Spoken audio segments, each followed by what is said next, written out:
My next guest makes his UFC debut against Chase Sherman coming up here at UFC 211 on May 13th. Rashad Coulter joins me here on the program for the very first time. Rashad, what's going on? What's going on, man? How you doing? I'm doing very well and appreciate you doing this. And congratulations on the UFC contract. How did this all come together with you competing on this Dallas card and making your UFC debut? First, thank you, man. I want to tell you I appreciate you taking the time out to do the interview. Everything that could have went wrong for me to get on this card went wrong, and I lucked up and I got on the card. You know, just by the grace of God, man, that everything fell into play just how it was supposed to fall into play, and I got the call. I was actually looking at fighting for the world title for LFA July 14th, and Tuesday night at the sparring, last Tuesday at the sparring, my coach set me down and he was like, your opponent can't get his visa. And I was bummed, man. And then I got the call on Wednesday last week, and they was like, hey, it's happening. And I thought he was talking about the title fight for Legacy. He was like, no, UFC Dallas. And I was elated, man. That's fantastic, man. You know, when they announced the card for UFC 211 in Dallas, being someone who's from the area, or at least from Texas anyways, was that ever a possibility? Did that ever cross your mind thinking, hey, maybe I'll get on that card? Well, after my two fights with Legacy, with LFA, I told my coach after January, I looked him in his face, and after we got done training like the next week after, I said, look, I'm going to get on that Dallas card. I told him, I was like, I'm going to be on that Dallas card. I didn't know how. I mean, nobody had said, hey, man, we're going to sign you. It was just something that I felt. And by faith, I just kept believing it no matter what. And look what happened. I got on the card. Where were you when you got the phone call? I literally was at my house, and I was getting ready to go do a training session with my strength and conditioning coach, Darius. And he called me and was like, hey, man, I'll be running late. So I was sitting at the house, just sitting there doing nothing, and then all of a sudden coach called, he's like, hey. And then he gave me the news. Fantastic. Now, anyone who's seen LFA, they've seen you compete on their card. But for those who aren't familiar with your backstory, how does a nice guy like yourself get involved in combat sports?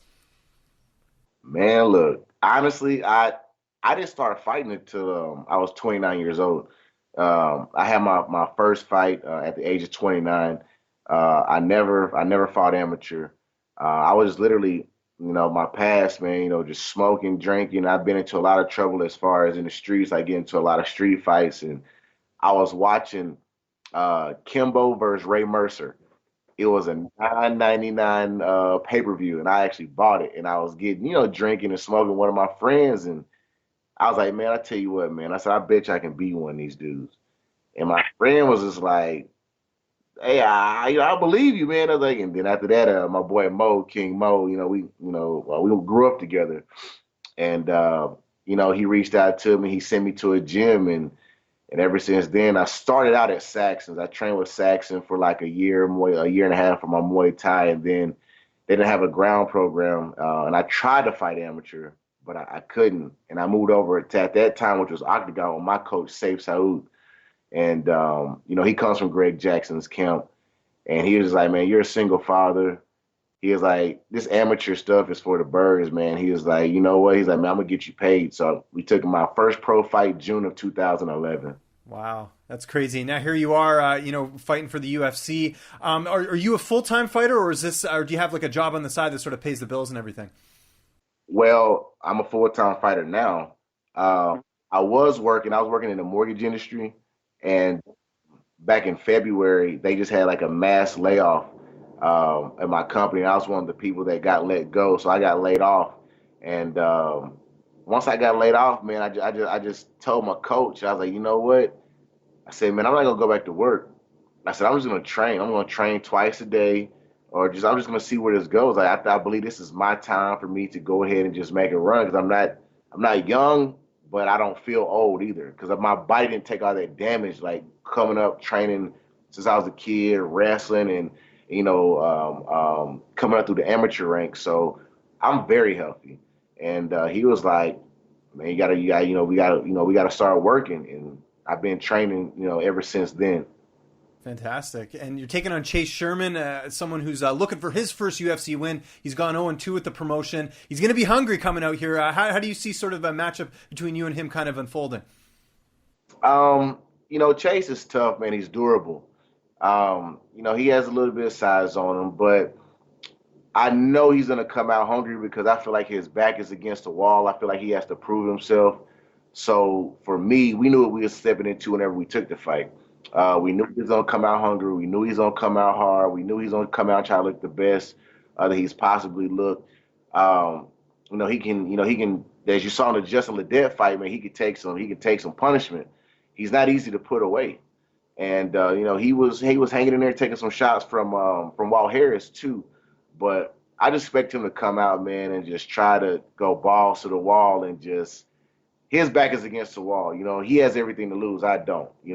I'm stepping in. I'm gonna be calm, but I think he's ready, and I think he's gonna come out and give the best performance out of all of his fights that he's had so far. And does that kind of give you a bit of a relief? Because really, I mean, you were a last minute replacement here. I don't think anyone's going to hold it against you if you don't have a good performance, just because this was, it comes up, really, really fast. All the pressure's on him in this fight. Do you kind of see it that way as well? Yeah, I do. But for me, a fight is a fight, and everybody knows it's a cliche thing to say. All it takes is one punch and all that kind of stuff. But nah, man, like I have a fighting style. I fight relaxed regardless. I don't let somebody else dictate the pace of the fight. I don't let somebody else push me into doing something that I don't want to do. I don't fight on emotion. So me taking a last minute fight, I train with some of the best guys. My coach, Saif Saud, he's like, people, man, you guys, you'll see. He's one of the best guys in the game. Like he's like an MMA encyclopedia, just from the stuff that he teaches us, and then us watching, as a team or as a group, the highest level in the UFC, and we see some of the mistakes these guys made. We're like, why are they making these mistakes? They've been in the UFC for this many years. So just his coaching, what he's taught us, I think he's prepared me very well for this exact moment right now. And what about training partners as far as bodies helping you get ready for this fight? Yeah, I got I keep some big guys. We got a young kid, man. He's 23 years old. His name is Kennedy. He's from Nigeria. He's 6'6". We call him our John Jones, man. He's 6'6", strong kid. I have also my boy, big Flo Timingill. He's a big 265-pound wrestler. He's Olympic alternate. Charles Bird, who is like one of the best strikers. He's like the top 185er down here in the state of Texas. Like the guy can't find fights. He's just that good. We got a new up-and-coming guy named Ramiz. At my gym, it's Damon Jackson, Jason Sampson. I come from the same gym as Matt Holbar. So we have a Sean Spencer. So we come from a long line of guys that can fight. So trust me, I'm prepared, man. I've been put through the ringer with guys that's been on that big stage before. And May 13th, what's your prediction? How do you see this fight ending with you and Chase Sherman? I just see me winning, man. I honestly, I don't never predict fights. I just know me, and I know that it's my time, and God has strategically placed everything to happen in my favor, from me not getting a title fight, to me losing my job, to me being able to, train as much as I've been training. For me, everything is just lining up for me. And it doesn't matter, I don't care what anybody else says. I don't care what people think. I don't care what people say, oh, who's that guy? Or I don't care about none of that. I know right here, see, this faith. I got faith, and it's my time. And I will be victorious by any means necessary. And you got a pretty badass nickname, too, the Daywalker. You big Wesley Snipes fan or what? Nah, man. King Mo gave me that name. Oh, no way. Okay. Yeah, he was like, he called me pale. He's like, man, you the whitest black guy I know, man. He's always picked on me since high school, but he was like, you're as pale as a vampire. I'm going to call you the Daywalker. So that's how I came up with the nickname. He called me like the palest black person he's ever seen. So that's how he gave me the name, the Daywalker. Did you get to train with Mo at all? I know he's down in California, but did you have a chance with him to work with him at all in the last little bit? Nah, man, he's actually in Florida, but no, Mo is so busy, man. Like, Mo is like one of the greatest wrestlers, ex Daniel Cormier, people like that, and Yoel Romero, to transfer from wrestling into MMA. So he's highly requested.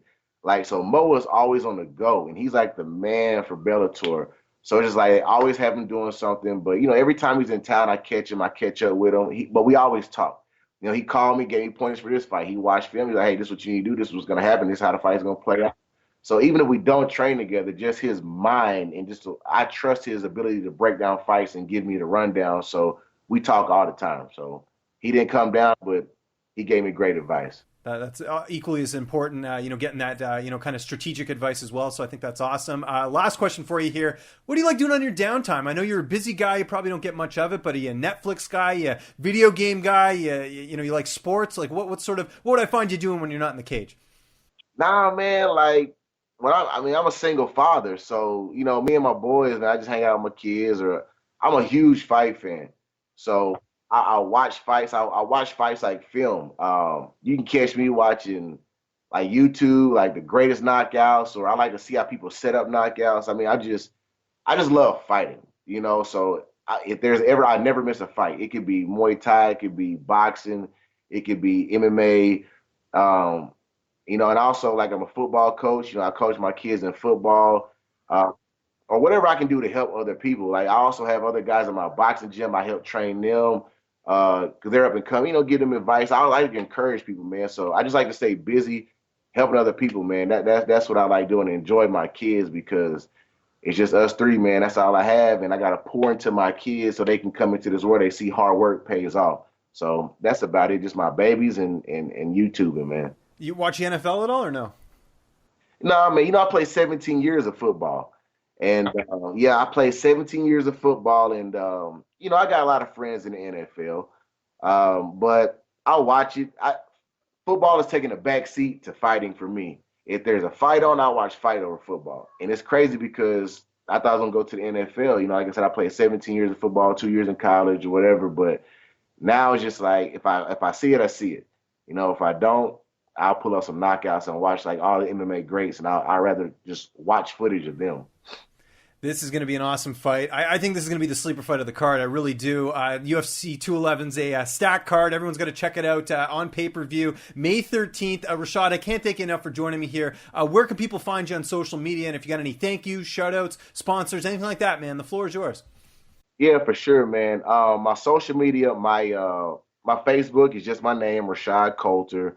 My Twitter is Rashad_Coulter. And my Instagram is Shad, ShadCoulter.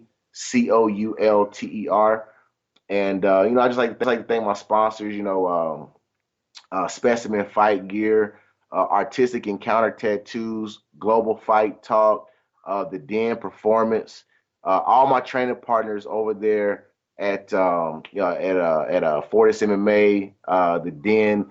Dr. Travis, man, that dude takes care of my body so that way I can recover quickly as possible. But other than that, and all my family, man, because they're very supportive. All my people back home in Newton, North Carolina, man, I'm about to put us on the map. Watch what I tell you.